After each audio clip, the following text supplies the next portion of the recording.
Isabella arrastró a un enemigo herido a su hogar, dejando atrás la seguridad y desafiando al desierto. Cargaba el dolor de su viudez y el secreto de un hombre cuya vida era una amenaza constante. Pero en la quietud compartida, halló sanación en un guerrero apache quebrado por la pérdida y dio a luz a un hijo cuyo llanto se convirtió en el único tratado de paz. Antes de continuar, si todavía crees en tu corazón que Dios siempre te observa y en silencio organiza todo, entonces en este momento, deja un comentario con amén debajo del video. Porque quién sabe, en el instante en que escribas esa palabra, la bendición llegará silenciosamente a tu vida. El desierto de Sonora solo conocía el silencio de la muerte, pero en la pequeña casa de adobe, Isabella de la Cruz escuchaba dos latidos, el suyo y el del futuro que había jurado proteger. Era el verano de 1872, una estación seca y cruel. El sol caía como un manto de fuego sobre la tierra reseca, donde solo los aguaros se erguían con orgullo, como centinelas solitarios. Su esposo, Mateo, ya descansaba bajo un mezquite raquítico después de una fiebre repentina. Ahora, el único legado que él le había dejado era esta pequeña casa y una vida que crecía día a día dentro de su cuerpo. Cada mañana, Isabella se despertaba con el mismo ritual. Ponía una mano sobre su vientre, sintiendo el movimiento de la vida, y esa era su razón para continuar. Salía a revisar la frágil cerca de alambre de púas, lo único que separaba su pequeño rancho de la infinidad salvaje. Cuidaba sus pocas hileras de maíz y calabaza, plantas resilientes que, como ella, se aferraban a la existencia con cada gota de agua escasa. Su vida era una sucesión de días repetitivos, una sinfonía de quietud, rota solo ocasionalmente por el aullido del viento o el lejano lamento de un coyote. Antes amaba este silencio, cuando Mateo vivía. Juntos veían el atardecer, pintando cuadros de una gran familia, de niños que correrían por esta misma tierra. Ahora, el silencio se había convertido en una carga, un recordatorio constante de su soledad. Pero no se permitía derrumbarse. Por su hijo, debía ser fuerte. Esa tarde, el cielo al oeste comenzó a cambiar de color, pasando de un azul claro a un gris ominoso. Una tormenta de verano se acercaba, sin previo aviso, como la mayoría de las calamidades en esta tierra. El viento se levantó, arrastrando nubes de polvo y arena que teñían el mundo de un amarillo turbio. Isabella se apresuró a meter las pocas gallinas en su corral y a reforzar la desvencijada contraventana. La tormenta llegó con toda su furia. El viento silbaba a través de las grietas, y la arena golpeaba las paredes de adobe como miles de pequeños proyectiles. Se sentó dentro de la casa, abrazando su vientre, escuchando la furia de la naturaleza y rezando en silencio por la seguridad de ambos. A la mañana siguiente, la tormenta había pasado. El cielo estaba de nuevo despejado, el aire extrañamente limpio. Isabella salió, entrecerrando los ojos ante el sol. La tormenta había dejado su huella, parte de la cerca caída, su pequeño jardín devastado. Mientras inspeccionaba los daños en el límite de su propiedad, vio algo que no pertenecía a ese lugar. Un rastro de un rojo oscuro sobre la arena. Sangre. El corazón le dio un vuelco. Siguió el rastro, que la condujo hasta un grupo de grandes rocas, y allí lo encontró. Un hombre apache, boca abajo, inmóvil. Su largo cabello negro estaba apelmazado por la sangre y la arena. Su túnica de cuero estaba desgarrada, revelando múltiples heridas. Una flecha rota todavía sobresalía de su hombro. Era el enemigo, el terror que a todo colono como ella se le había enseñado a odiar y a destruir. Su primer instinto fue darse la vuelta, correr de regreso a casa, cerrar la puerta y fingir que no había visto nada. Pero entonces, vio cómo su pecho se movía levemente. Aún vivía. Una lucha feroz estalló en su mente. Dejarlo allí equivalía a una sentencia de muerte. El desierto pronto terminaría el trabajo. Pero llevarlo a casa era un riesgo demencial. Si alguien lo descubría, sería considerada una traidora. Su vida, y más importante aún, la de su hijo, estarían en peligro.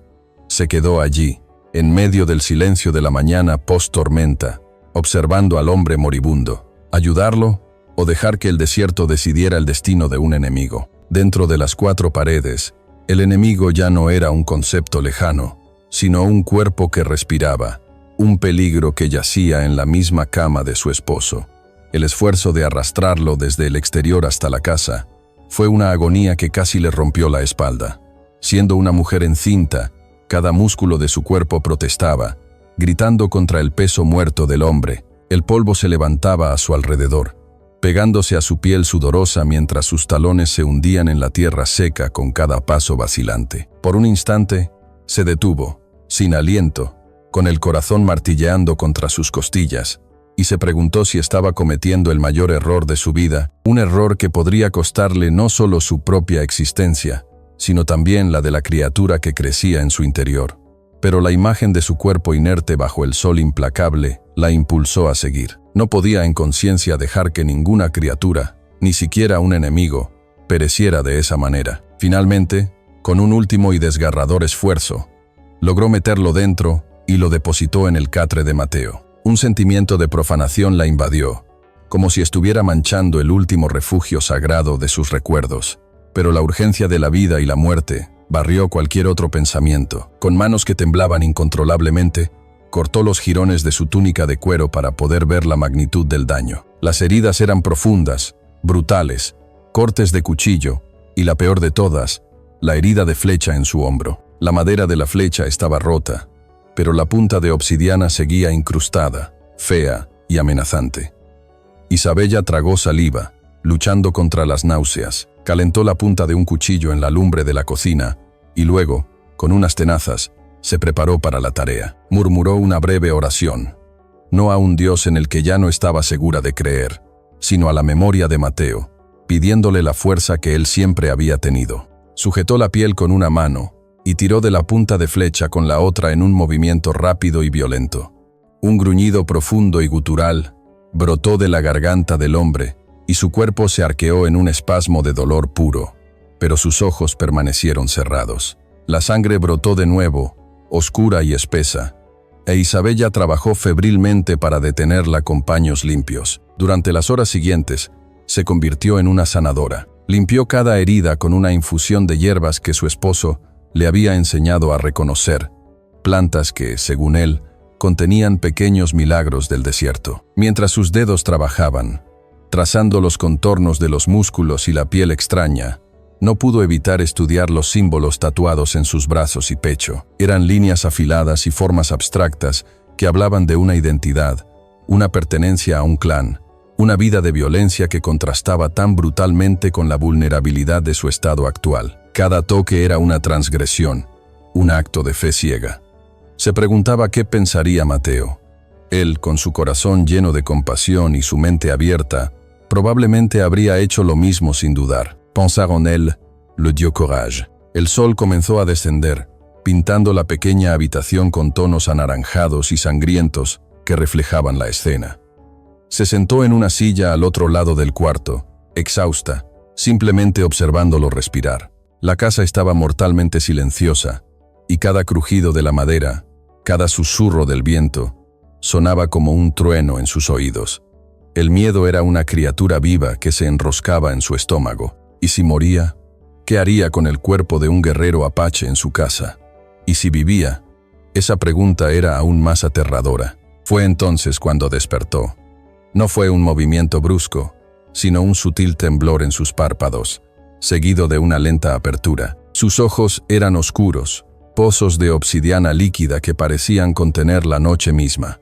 En ellos ardía una inteligencia feroz, la de un depredador evaluando su entorno. Sus miradas se encontraron a través del cuarto, y el aire se volvió tan denso que Isabella sintió que no podía respirar. El pánico la instó a correr, a gritar, pero una fuerza interior la mantuvo anclada a la silla. Se obligó a permanecer inmóvil, sabiendo que el más mínimo gesto podría desencadenar una violencia que no podría controlar. La mano del hombre se movió con la velocidad de una serpiente, buscando a tientas en su cinturón el cuchillo que ya no estaba allí. Al encontrar solo el vacío, una frustración helada y una desconfianza afilada como un cuchillo cruzaron su rostro. Comenzó un duelo silencioso.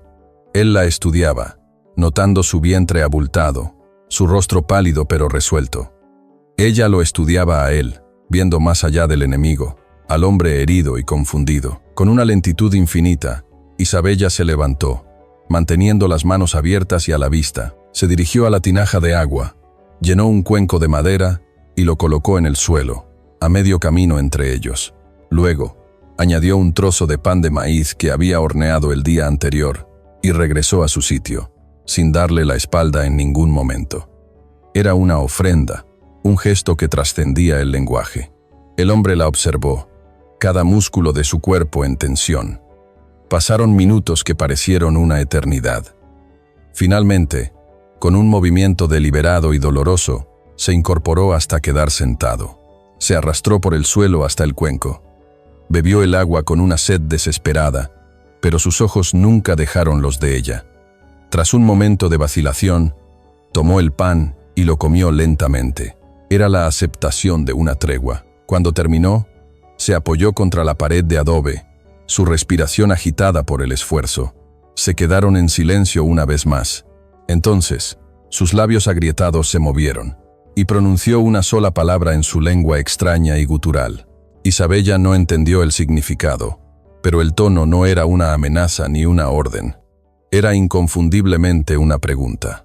Cuando las palabras eran un muro, el silencio se convirtió en un puente. Los días que siguieron al despertar de Taza se tejieron con una rutina silenciosa, un lenguaje de gestos y miradas que reemplazaba la necesidad de un idioma compartido. La pregunta que él había formulado en su lengua nativa quedó flotando en el aire, sin respuesta pero también sin repetición. Comprendieron que, por ahora, las palabras solo traerían confusión.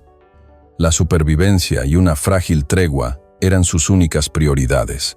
Cada mañana, Isabella le dejaba comida y agua fresca junto al catre antes de salir a sus labores. Al regresar, encontraba los cuencos vacíos y a veces las vendas que le había puesto, ahora sucias, apiladas a un lado. Él había empezado a cuidar de sus propias heridas. Un claro signo de que su fuerza estaba regresando y con ella, su orgullo de guerrero. Era su manera de decirle que no era una carga inútil. Isabella lo entendió y sintió una punzada de alivio. Un hombre que se enorgullecía de su independencia era menos propenso a ser una amenaza. Conforme los días pasaban, él comenzó a moverse por la pequeña casa. Se sentaba en el umbral de la puerta, con la espalda apoyada en el marco de adobe, y la observaba trabajar en el jardín bajo el sol. Sus ojos la seguían con una intensidad que al principio la inquietaba, pero que gradualmente empezó a interpretar no como una vigilancia hostil, sino como un estudio profundo. Observaba la forma en que se movía, la manera en que se inclinaba con cuidado para arrancar las malas hierbas, la mano que instintivamente se posaba sobre su vientre. Fue en una de esas tardes que ella lo vio mirar fijamente su abultado abdomen y luego levantar la vista hacia su rostro. En sus ojos oscuros vio una comprensión que no necesitaba palabras. Ya no era solo una mujer blanca, una enemiga. Era una madre a punto de dar a luz. Y esa verdad universal pareció cambiar algo fundamental entre ellos. El respeto comenzó a reemplazar la desconfianza. El calor de la tarde era sofocante, obligándolos a ambos a buscar el refugio más fresco del interior de la casa. Isabella estaba sentada en su mecedora, reparando una pequeña manta de bebé que había pertenecido a su propia infancia, un tesoro que había traído consigo en el largo viaje hacia el oeste. Taza estaba sentado en el suelo, al otro lado de la habitación, afilando pacientemente una piedra que había encontrado, quizás para usarla como una herramienta o un arma improvisada. El único sonido era el suave crujido de la mecedora y el raspar rítmico de la piedra. Fue entonces cuando lo oyeron. Un sonido seco, siseante, inconfundible, el cascabel de una serpiente. Isabella se congeló, con la aguja a medio camino de la tela. Sus ojos recorrieron frenéticamente el suelo de tierra apisonada. La vio junto a la puerta, enroscada sobre sí misma, con la cabeza triangular erguida y la cola vibrando en una advertencia mortal. El pánico, frío y paralizante, se apoderó de ella. Sabía que estaba demasiado lejos para escapar. Un solo movimiento en falso y la serpiente atacaría. Una mordedura, en su estado, en este lugar aislado, significaría una muerte segura para ella y para su hijo. No tuvo tiempo de gritar. Taza se movió con una velocidad y una gracia que desmentían sus heridas aún en curación. Sus ojos de guerrero se fijaron en la amenaza, evaluando la distancia y el peligro en una fracción de segundo. Sin levantarse del suelo, su mano se cerró alrededor de un trozo de leña que estaba junto al hogar. Su cuerpo se tensó como un arco, y con un giro fluido de su torso, lanzó el leño. El proyectil voló por el aire con una precisión letal, golpeando a la serpiente en la cabeza con un golpe sordo y contundente. El reptil se sacudió violentamente por un instante y luego quedó inmóvil. El silencio que siguió fue más profundo que cualquier silencio anterior. El corazón de Isabella latía con tanta fuerza que lo sentía en sus oídos. Lentamente, bajó la vista de Taza a la serpiente muerta y luego la volvió a levantar hacia él. Él no se había movido. Seguía en el suelo, con el brazo aún extendido por el lanzamiento, su pecho subiendo y bajando por el esfuerzo. Por primera vez, ella lo miró y no vio a un apache, ni a un enemigo, ni a un salvaje. Vio a un hombre que la había protegido. Vio a su Salvador. Sus labios formaron la palabra gracias, aunque sabía que él no la entendería. No importaba. Inclinó la cabeza en un gesto de gratitud. Él la sostuvo la mirada por un largo momento y luego, muy lentamente, inclinó la suya en respuesta. Un puente se había construido en ese instante, no con palabras, sino con un acto de protección que lo decía todo. La paz que se instaló en la habitación era nueva, una sensación de seguridad que Isabella no había sentido desde la muerte de Mateo. Era frágil, pero real, y fue en medio de esa frágil paz que un nuevo sonido rompió el silencio del desierto. Un sonido débil al principio, pero que crecía en intensidad. El retumbar rítmico de cascos de caballo. Ambos lo oyeron al mismo tiempo. Sus cabezas se giraron hacia la puerta, sus cuerpos se tensaron de nuevo, pero esta vez, por una amenaza compartida. El sonido no era el de un solo jinete, eran muchos. Hemos dedicado mucho tiempo y esfuerzo para escribir esta historia. Si no te gusta, dale like. Si te gusta, suscríbete a nuestro canal. Ahora, volvamos a la historia. El peligro ya no era una serpiente que podía ser matada, sino la sonrisa cortés en el rostro de un hombre que traía consigo la ley y las armas. El sonido de los cascos se hizo más fuerte. Un tamborileo constante que anunciaba la llegada de un mundo que Isabella había intentado dejar atrás. Con una mirada urgente, Taza se deslizó desde el umbral hacia la penumbra del pequeño dormitorio, moviéndose con una agilidad silenciosa que lo hacía parecer una sombra. Isabella alisó su delantal con manos que luchaban por no temblar y se dirigió a la puerta, componiendo una expresión de serena y cansada normalidad. Eran 4 jinetes, vestidos con el uniforme azul y blanco de los rurales mexicanos. Sus rifles descansaban en sus sillas de montar, y el sol del mediodía arrancaba destellos de las espuelas de plata y las hebillas de sus cinturones. El que iba al frente, un hombre de unos 40 años, con un bigote perfectamente recortado y ojos astutos y penetrantes, se quitó el sombrero en un gesto de impecable cortesía. «Buenas tardes, señora», dijo. Su voz era suave, pero con un filo de autoridad. «Soy el capitán Ricardo Morales. Mi patrulla y yo estamos rastreando a un grupo de apaches que atacaron una diligencia cerca de Dolores. ¿Ha visto algo fuera de lo común por aquí?», capitán, respondió Isabella, inclinando la cabeza. «No, nada en absoluto. Solo el viento y la calma de siempre». La tormenta de hace unos días fue lo único que rompió la monotonía. Los ojos de Morales recorrieron el rancho, deteniéndose en cada detalle con una minuciosidad que le heló la sangre a Isabella. Notó la cerca reparada apresuradamente, el jardín ligeramente revuelto, una mujer sola en un lugar tan aislado. «Es admirable, pero imprudente», comentó, sin dejar de sonreír. «Debe tener cuidado. Estos salvajes son como fantasmas. Aparecen y desaparecen, dejando solo muerte a su paso. Dios y mi difunto esposo me enseñaron a ser precavida, capitán. Y esta tierra, aunque dura, ha sido mi hogar. No tengo a dónde más ir». Morales asintió, aunque su mirada se desvió hacia un pequeño montón de tierra removida cerca del pozo. Era el lugar donde Isabella había enterrado los vendajes ensangrentados de Taza. «¿Ha recibido visitas últimamente?», preguntó casualmente. «Solo el viejo Hernando. el que comercia con los Pimas. Pasó hace una semana, mintió Isabella, rezando para que la mentira sonara convincente. No he visto otra alma desde entonces. El capitán desmontó con un movimiento fluido. El sol es inclemente. ¿Sería tan amable de ofrecernos un poco de agua a mí y a mis hombres? El viaje ha sido largo. Era una petición imposible de negar sin levantar sospechas. El corazón de Isabella latía con una fuerza desbocada, pero su rostro permaneció impasible. Por supuesto, capitán. Sería un honor. Por favor, paz. Mientras sus hombres esperaban afuera, Morales la siguió al interior de la casa. El cambio de la luz cegadora del exterior a la fresca penumbra del adobe fue abrupto. El aire adentro estaba cargado con el leve aroma de las hierbas que había usado en las heridas de Taza. Un olor que esperaba que él atribuyera a la cocina. Morales se detuvo en el centro de la única habitación, sus botas haciendo un sonido duro sobre el suelo de tierra. Sus ojos lo abarcaban todo: la modesta mesa, la mecedora, la pequeña estantería con los libros de Mateo, y la puerta cerrada del dormitorio donde Taza se ocultaba. Isabella se movió hacia la tinaja de agua, consciente de cada uno de sus movimientos. Le sirvió agua en una taza de cerámica, la única que tenía de cierto valor. Él bebió lentamente, sin apartar los ojos de ella. El silencio en la pequeña casa era absoluto, tan profundo que Isabella temía que el capitán pudiera oír los latidos de su propio corazón. O peor aún, algún sonido involuntario proveniente del otro lado de la puerta. Entonces, Morales se detuvo. Inclinó la cabeza, como si escuchara algo.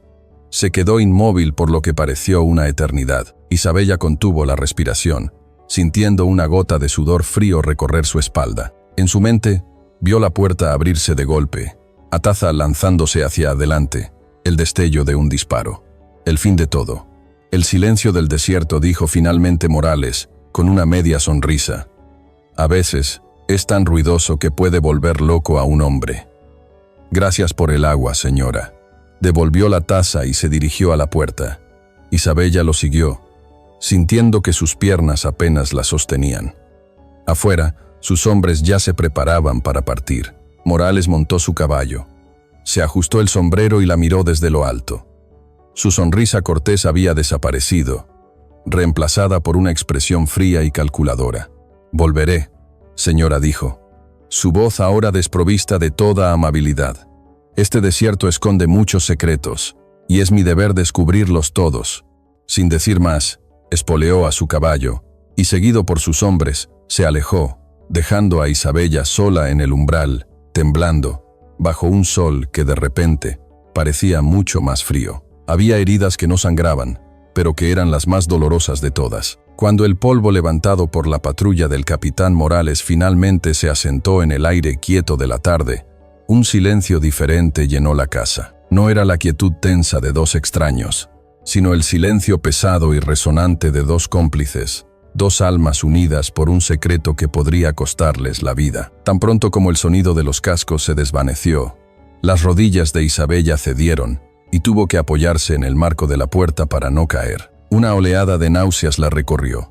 La reacción tardía al miedo que había mantenido a raya con una fuerza de voluntad sobrehumana. Taza emergió de la oscuridad del dormitorio, no con la cautela de un animal enjaulado, sino con la presencia tranquilizadora de un guardián. Sus ojos se encontraron, y en esa mirada compartida, Isabella sintió una oleada de gratitud tan intensa que casi la hizo llorar. Él no dijo nada, pero su misma presencia era una ancla en la tormenta de su miedo. Esa noche, la cena fue un ritual transformado. Ya no era la carcelera alimentando a su prisionero. Se sentaron, como antes, en extremos opuestos de la habitación, pero la distancia entre ellos se sentía más corta. Isabella observaba la forma en que él comía, con una economía de movimientos que era a la vez eficiente y extrañamente elegante. Sus manos, que ella había visto capaces de una precisión letal al matar a la serpiente, manejaban la comida con una delicadeza que la sorprendió. Él, a su vez, la observaba a ella. Veía el cansancio en sus hombros, pero también la indomable fortaleza en la forma en que se sentaba erguida, con una mano siempre cerca de su vientre. El peligro compartido los había despojado de sus roles de apache y mujer blanca, dejándolos simplemente como un hombre y una mujer tratando de sobrevivir en un mundo hostil. Más tarde, el crepitar del fuego, Era el único sonido que rompía la calma. Buscando consuelo en la rutina y en la promesa del futuro, Isabella sacó su costurero. Se acomodó en la mecedora de Mateo, cuyo suave balanceo siempre la había tranquilizado, y reanudó su trabajo en una pequeña manta de bebé. Era de un simple trozo de lino, suavizado por generaciones de uso, un tesoro familiar que había traído consigo. Mientras sus dedos trabajaban, la aguja tejiendo un sencillo patrón de estrellas con un hilo azul pálido, sus pensamientos vagaban. Cada puntada era una oración silenciosa por la seguridad de su hijo, un acto de desafío contra la desolación que la rodeaba. Pensó en Mateo, en cómo él se habría sentado a su lado, leyéndole en voz alta, su mano descansando sobre la de ella. La manta se convirtió en un lienzo para sus esperanzas y temores, un frágil escudo de amor contra la dureza del mundo. Estaba tan inmersa en sus pensamientos que no se dio cuenta de que Taza se había acercado. Se detuvo a poca distancia, su alta figura proyectando una larga sombra en la pared. No la miraba a ella, sino a la pequeña manta en su regazo. La máscara impasible de guerrero se desvaneció, reemplazada por una expresión de vulnerabilidad y un dolor tan antiguo y profundo que a Isabella le oprimió el corazón. Vio cómo la línea de su mandíbula se tensaba y cómo sus manos, a sus costados, se cerraban lentamente en puños. La inocente manta había tocado una cuerda oculta, reabriendo una herida invisible. Lentamente, como si temiera romper un hechizo, él levantó una mano y señaló la manta. Luego se llevó la mano al pecho. La pregunta era clara. Isabella asintió, una pequeña sonrisa triste en sus labios. Con un gesto suave, se acarició el vientre. Sí, susurró en español, sabiendo que él entendería el gesto, si no la palabra. Un niño. Taza apartó la mirada y se agachó sobre el suelo de tierra. Con la punta de su dedo índice, comenzó a dibujar en la fina capa de polvo. Primero, trazó la figura de un hombre, alta y fuerte, y se señaló a sí mismo. A su lado, dibujó una figura más pequeña, con el pelo largo y una forma que sugería una sonrisa. Finalmente, entre ellos, dibujó una figura diminuta, apenas un garabato, pero inequívocamente un niño. Trazó un círculo alrededor de los tres, encerrándolos en un mundo propio. Miró a Isabella, y sus ojos, por un breve instante, brillaron con el recuerdo de una felicidad perdida. Pero entonces, su expresión cambió. La alegría se desvaneció, reemplazada por una nube de tormenta. Con un movimiento lento, casi torturado, comenzó a dibujar pequeños puntos sobre las figuras de la mujer y el niño, una lluvia mortal que los cubría. Se pasó el dedo por los puntos una y otra vez, su rostro contorsionado por el recuerdo. Para que no quedara duda, se tocó su propia piel, imitando las marcas de la enfermedad. Viruela, la plaga del hombre blanco. La palabra resonó en la mente de Isabella con la fuerza de un golpe físico. Sintió una punzada de vergüenza colectiva, una culpa por los pecados de su gente. Observó, con el corazón encogido, cómo Taza, con una tristeza infinita y una rabia silenciosa, borraba con la palma de la mano las figuras de la mujer y el niño.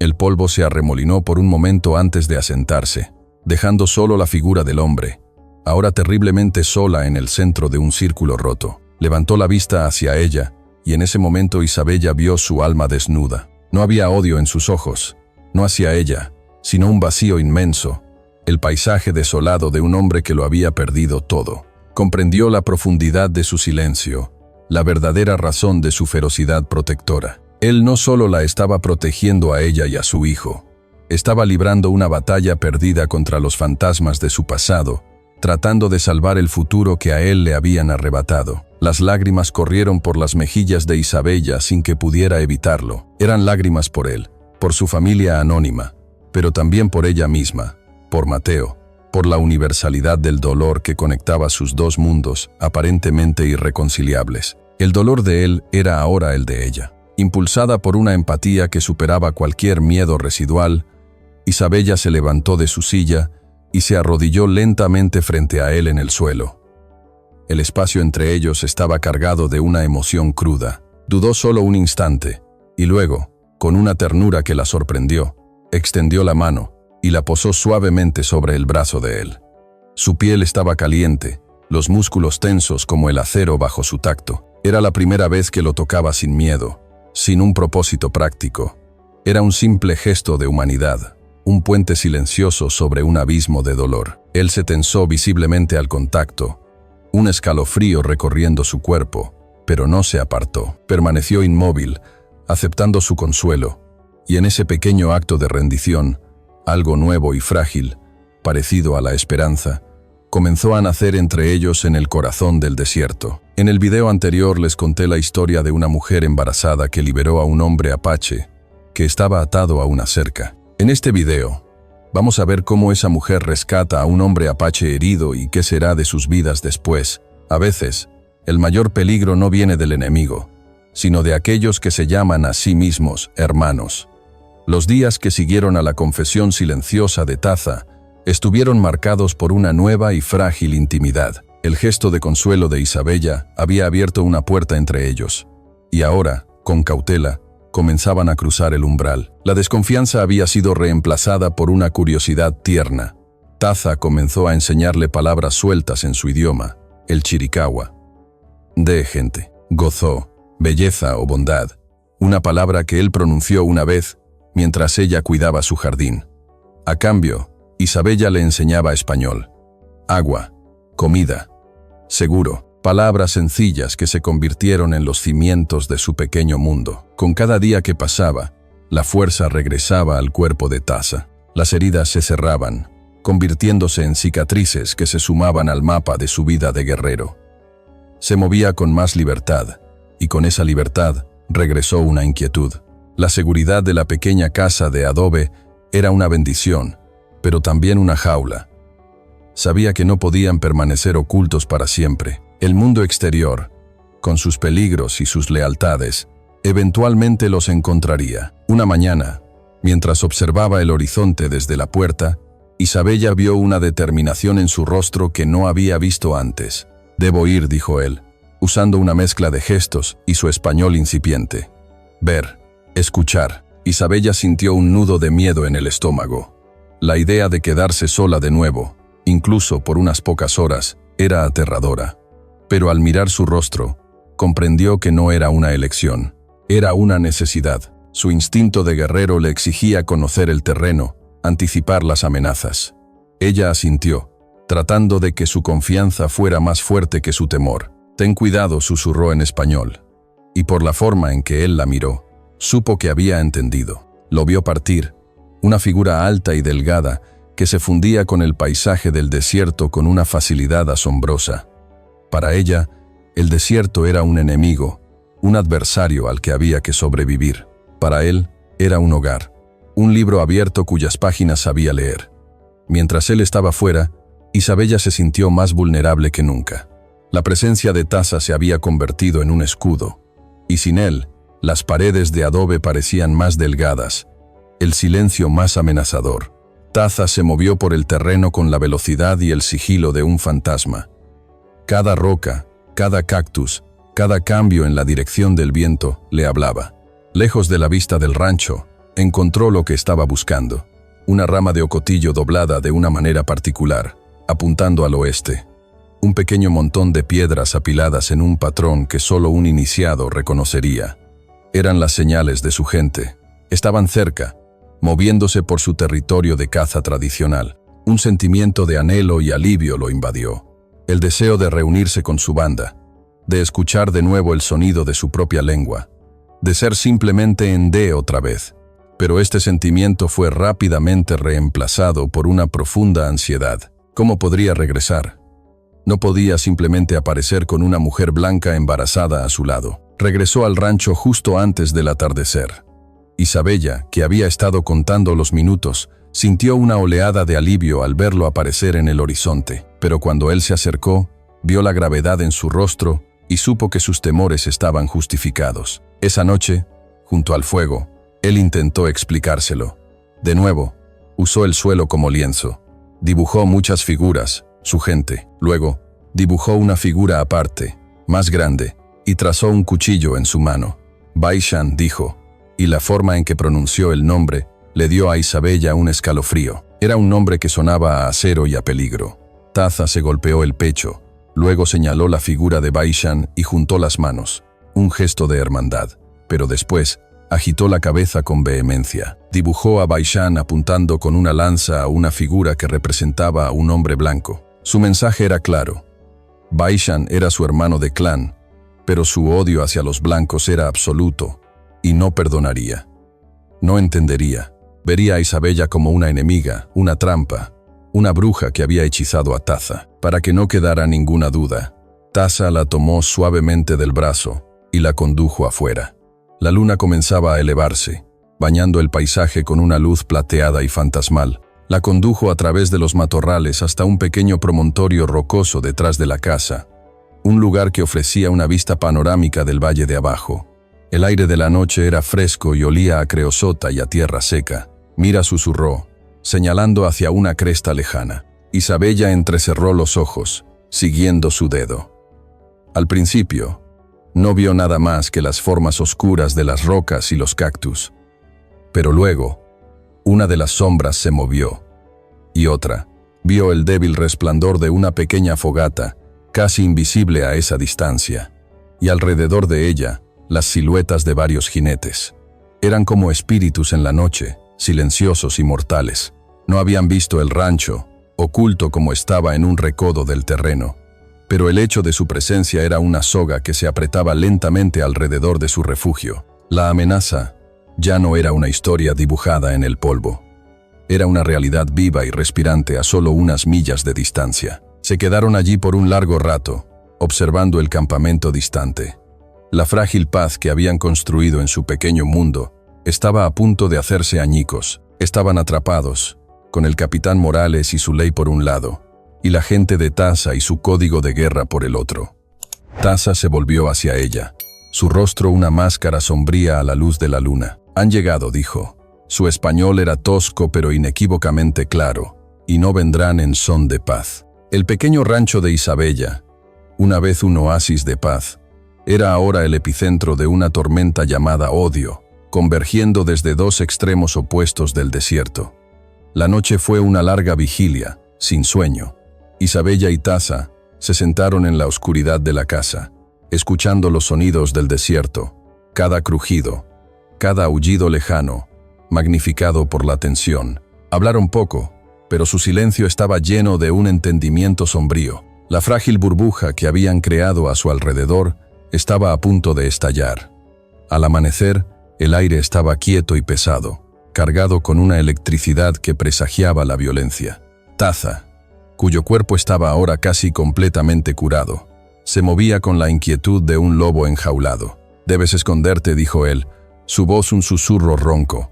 Lejos de la casa, en las rocas, Isabella negó con la cabeza, una mano protectora sobre su vientre. «No puedo correr, Taza, y no te dejaré solo. Es una locura. Eres su objetivo. Eres mi debilidad». La palabra, dicha con esfuerzo, colgó en el aire entre ellos. Era lo más parecido a una confesión que había pronunciado, pero no había tiempo para la ternura. La decisión fue tomada por ellos. Desde el este, por el camino que llevaba a Dolores, una columna de polvo se elevaba contra el cielo matutino. La patrulla del capitán Morales regresaba, y esta vez eran más hombres. Adentro, ordenó Taza, empujándola suavemente hacia la casa. «No salgas, pase lo que pase». Él desapareció en el dormitorio, buscando la sombra más profunda para ocultarse, y Isabella se enfrentó sola a la puerta. Momentos después, la patrulla rodeó la casa.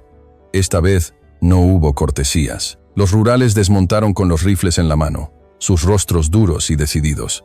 El capitán Morales se adelantó, su sonrisa reemplazada por una mueca de fría determinación. «Se acabaron los juegos. Señora de la Cruz», dijo, su voz cortante como el cristal roto. «Mis exploradores encontraron huellas. Huellas de mocasín, frescas, alrededor de su propiedad. Huellas que no estaban aquí en mi última visita. ¿Quiere explicármelo, o debo registrar su casa por la fuerza?» Isabella sintió que el suelo se movía bajo sus pies, pero se mantuvo erguida. «No sé de qué habla, capitán. Quizás algún viajero perdido». «Basta de mentiras», gritó él, perdiendo la paciencia. «Está protegiendo a uno de ellos, ¿no es así? ¿Le ha prometido algo?» ¿O es que la soledad la ha vuelto loca? Justo cuando él levantaba la mano para apartarla y entrar, una voz desde las alturas los detuvo a todos. Era un grito de guerra, agudo y penetrante, que resonó en el valle. En la cresta del promontorio rocoso que se alzaba detrás de la casa, aparecieron. Eran 10, tal vez 12 guerreros apaches, montados en sus caballos, siluetas oscuras recortadas contra el cielo azul. Al frente estaba Baishan, su rostro una máscara de furia, con un cuchillo largo en la mano. Habían visto a los soldados rodeando la casa y habían llegado a la única conclusión posible: el mundo se detuvo. Los rurales, sorprendidos, levantaron sus rifles, apuntando a las figuras en la colina. El capitán Morales se giró lentamente, su rostro pálido de ira y conmoción. Miró a los guerreros, luego a Isabella, y una comprensión torcida y venenosa llenó sus ojos. Así que era esto, Siseo, una trampa. Nos ha traído aquí para que sus amantes salvajes nos masacren. Traidora. Desde la colina, Baishan vio a la mujer blanca parada en la puerta, rodeada de soldados. Vio el rostro furioso de su líder. Para él, la escena era igualmente clara. La mujer había engañado a Taza, lo había entregado a los soldados, y ahora estaban a punto de ejecutarlo. El dolor por la pérdida de su hermano de clan se transformó en una rabia cegadora. Nos han engañado, rugió a sus hombres. Han matado a Taza. Venganza. La tensión se volvió insoportable, una cuerda estirada hasta el punto de romperse. 2 mundos, 2 odios, a punto de chocar en el pequeño pedazo de tierra de Isabella. Un joven rural, nervioso, con el dedo tembloroso en el gatillo, interpretó mal un gesto de uno de los apaches. El pánico se apoderó de él y disparó un tiro de advertencia al aire. El sonido del disparo rompió el hechizo. Fue la chispa que encendió la pradera. Instantáneamente, un guerrero junto a Baishan tensó su arco, la punta de la flecha apuntando directamente al corazón del capitán Morales. Los otros rurales amartillaron sus rifles. El tiempo se ralentizó. Isabella vio el destello de la flecha, oyó el chasquido metálico de los rifles. Sintió el aliento colectivo de una docena de hombres a punto de desatar una carnicería. Era el fin, pero entonces, un dolor agudo, blanco y cegador, la atravesó. No vino de una bala ni de una flecha, sino de su propio interior. Un espasmo violento le contrajo el vientre, robándole el aliento y doblándola por la mitad. Soltó un grito, pero no fue un grito de miedo. Fue un grito primordial, de dolor animal. La primera contracción la golpeó con la fuerza de un rayo. Ahora no. Gimió en una súplica desesperada, sus manos agarrando su estómago. Por favor, ahora no. En medio de los gruñidos de las armas y los arcos, se alzó otro sonido. No el de la guerra, sino el de la vida. El grito de Isabella, agudo y cargado de un dolor inconfundible, cortó el aire tenso como un látigo. Por un instante, el mundo se detuvo. El guerrero apache, con la flecha a punto de volar de su arco, vaciló, sus ojos oscuros parpadeando con confusión.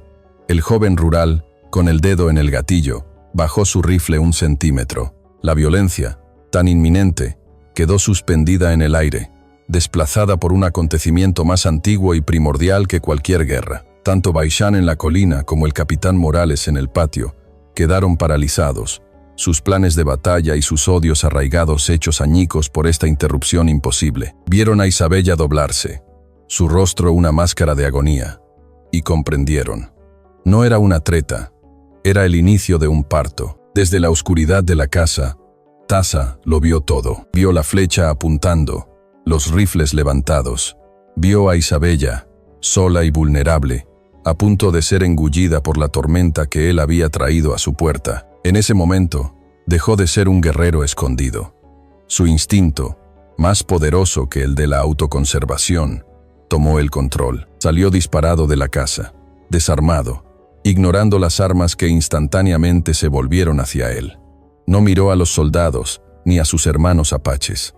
Sus ojos solo veían a Isabella. Llegó a su lado y la rodeó con sus brazos, protegiéndola con su propio cuerpo. Susurró algo en su oído, en su lengua chiricahua, palabras que ella no entendió, pero cuyo tono, una mezcla de urgencia y consuelo, la calmó. El acto fue tan inesperado, tan desprovisto de agresión, que dejó a todos atónitos. Bai Shan observó con incredulidad cómo el guerrero que él creía prisionero o muerto abandonaba toda estrategia de combate para socorrer a una mujer blanca. Morales vio a un salvaje actuar con una ternura y una valentía que desafiaban todos sus prejuicios.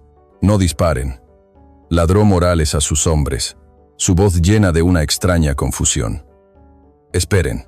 Con una fuerza sorprendente, Taza ayudó a Isabella a ponerse en pie y la guió de regreso al interior de la casa. Cerró la puerta tras de sí, dejando a los dos grupos armados afuera, en un tenso y surrealista punto muerto. Se miraron los unos a los otros a través del patio, la razón de su enfrentamiento ahora oculta tras una pared de adobe, inmersa en el misterio del nacimiento. Atacar una casa donde una mujer estaba dando a luz era un acto de una barbarie tal que incluso los corazones más duros dudaban. Dentro, el mundo se había reducido a dolor y esfuerzo.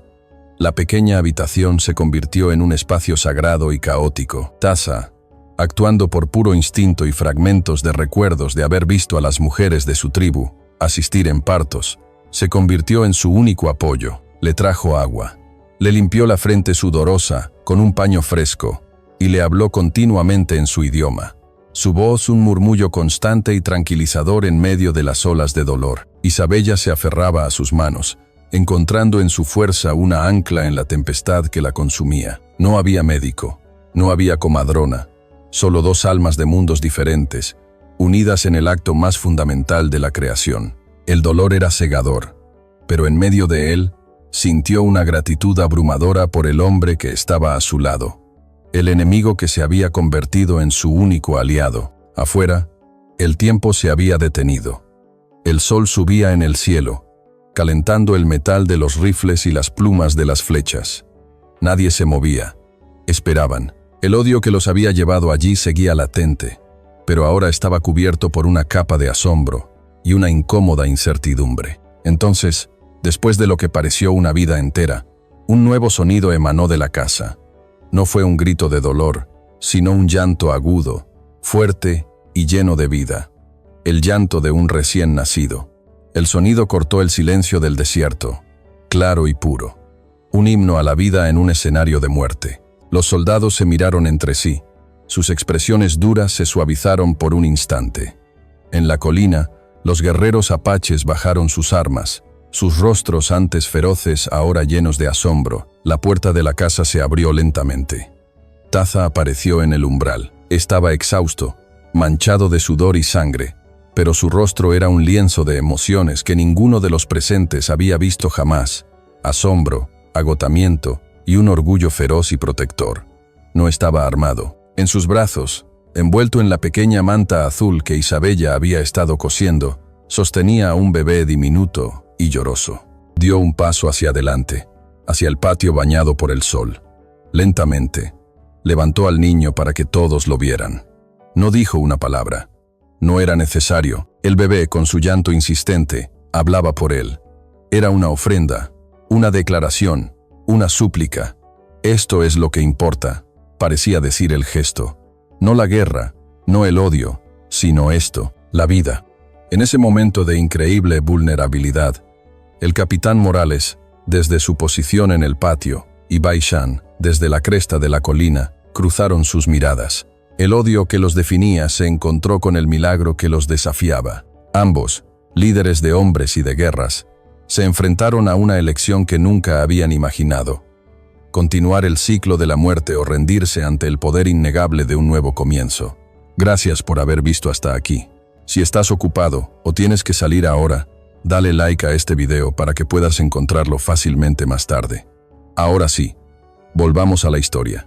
La larga noche del odio finalmente había terminado, dando paso a un amanecer que no prometía facilidad, pero sí un comienzo. El llanto del bebé era el único sonido en el valle silencioso, un ancla de vida en un mar de tensión suspendida. Taza permanecía de pie en el patio, una estatua de feroz vulnerabilidad, sosteniendo el pequeño bulto hacia los dos mundos que lo reclamaban. En la cresta de la colina, Bai Shan observaba, su rostro de piedra impenetrable. Vio a Taza, a quien había dado por muerto. Vio al bebé, un milagro imposible nacido en medio de las armas. Quizás En ese pequeño y frágil cuerpo, vio el fantasma del propio hijo de Taza, el niño que la enfermedad se había llevado. El odio en su corazón, tan puro y ardiente momentos antes, luchó contra una oleada de algo más antiguo y profundo. El instinto del clan, la reverencia por la nueva vida. Tras un momento que pareció durar una eternidad, Baishan levantó una mano. No fue un gesto de agresión, sino una orden silenciosa. Uno por uno, los guerreros Chiricahua bajaron sus arcos, con una última mirada a Taza. Una mirada compleja e indescifrable que mezclaba reproche, alivio y quizás una pizca de comprensión. Baishan giró su caballo. Antes de desaparecer tras la colina, desató una pequeña bolsa de cuero de su cinturón y la dejó en una roca. Luego, él y sus hombres se desvanecieron tan silenciosamente como habían aparecido, volviendo a ser espíritus del desierto. Abajo, en el patio, el capitán Morales observó la retirada de los apaches con una mezcla de alivio y frustración. Su misión, su narrativa, se había desmoronado. No había ninguna víctima que rescatar, no había ninguna batalla heroica que librar. Solo una mujer blanca desafiante, un guerrero apache que no encajaba en sus descripciones de salvaje, y un bebé recién nacido que lo había desarmado a él y a sus hombres más eficazmente que cualquier bala. La situación se había vuelto políticamente imposible. «Esto no ha terminado», señora dijo, su voz áspera, tratando de recuperar algo de su autoridad perdida. «Ha elegido su bando. El mundo civilizado no olvidará esto». Isabella, que había aparecido en el umbral, sostenida por el marco de la puerta, lo miró directamente. «El mundo civilizado me dejó sola y sin nada, capitán. Aquí he encontrado algo más». Morales la miró con desprecio, pero no había nada más que pudiera hacer o decir. Hizo un gesto brusco a sus hombres. «Vámonos. No hay nada para nosotros aquí». Montaron sus caballos y se alejaron, sus espaldas rígidas de orgullo herido, dejando tras de sí un silencio que, esta vez, era el sonido de la paz. El sol comenzaba a elevarse, bañando el paisaje con una luz suave y dorada. Taza finalmente se movió, entró en la casa, y con una reverencia que Isabella nunca había visto en él, le entregó el bebé. Ella lo tomó en sus brazos, su corazón rebosando de un amor tan abrumador que le quitó el aliento. Era perfecto. Lloró, pero esta vez eran lágrimas de alegría y agotamiento, no de dolor. Taza se arrodilló a su lado, y por primera vez, una sonrisa genuina tocó sus labios mientras observaba al niño. Más tarde, encontró la bolsa que Baishan había dejado. Contenía hierbas curativas, las que las mujeres de su tribu usaban para ayudar a las nuevas madres a recuperar su fuerza. Un regalo, un gesto de paz. En los días que siguieron, un nuevo ritmo se estableció en el pequeño rancho. No era el ritmo de la soledad, ni el de la tensión, sino el de una familia. Taza no se fue, no hablaron de ello, no era necesario. Simplemente se quedó. Reparó la cerca que la tormenta había derribado. Cazaba para ellos. Por la noche, se sentaba junto al fuego, observando a Isabella amamantar al bebé, y una serenidad que creía perdida para siempre comenzó a asentarse en su alma. Una tarde, mientras el sol se ponía, pintando el cielo de colores imposibles, Isabella acunaba al bebé en sus brazos. «Necesita un nombre», dijo suavemente. Taza asintió. «Quería llamarlo Mateo, por mi esposo».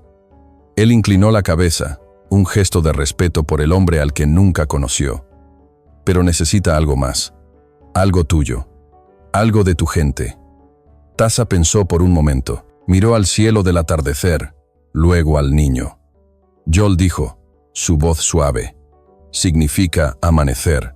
Es el principio». Isabella sonrió a través de las lágrimas.